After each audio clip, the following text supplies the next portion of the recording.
Magluluto tayo ng low carb lasagna version 3. Gagamit tayo ng double boiler.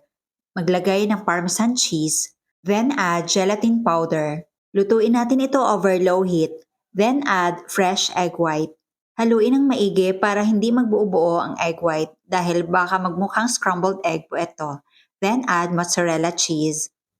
Ang list of ingredients ay ilalagay ko sa last part ng video na ito. Kapag nag-melt na po lahat ng mozzarella and well-combined na lahat ng ingredients, pwede nang hanguin. At mas mainam ilagay ang dough sa gitna ng dalawang parchment paper. Habang mainit pa, spread po natin ito gamit ang rolling pin.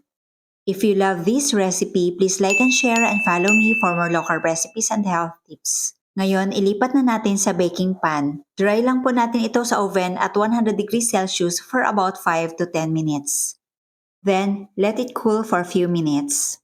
At pwede nang gupitin kagaya sa lasagna sheets ang size and length. Ngayon, gagawa naman tayo ng meat sauce. Ang gagamitin ko pong panggisa ay green dahan tallow. Pwede din po coconut oil or kahit anong pasok sa low carb na cooking oil. Siyempre, naglagay tayo ng onions and garlic. Then add ground beef, sea salt, and white pepper. Kapag naluto na ang ground beef, maglagay ng tomato paste. Now add water. Kung gusto nyo medyo manamis-namis, you may add golden monk fruit erythritol blend. Dahil medyo matabang nung tinikman ko kaya magdadagdag tayo ng tomato paste. Haluin ng maigi. Kailangan ma-achieve natin ang kagaya sa tomato sauce na consistency. At ngayon mag-assemble na tayo. Ang una kong nilagay ay meat sauce, then mozzarella cheese and cheddar cheese. Pagkatapos ilagay ang lasagna sheets. Pagkatapos ilagay ulit ang meat sauce, mozzarella cheese, cheddar cheese, at mas maigi kung meron po kayong parmesan cheese. Then, cook in the oven at 180 degrees Celsius for about 30 minutes. At ngayon, slice na po natin. Dito lang po tayo sa gitna kukuha kasi dito lang po sa gitna merong lasagna sheets. Konti lang kasi yung nagawa ko kasi pinapak na po yung iba. At ito na ang ating low carb lasagna version 3. Tikman natin!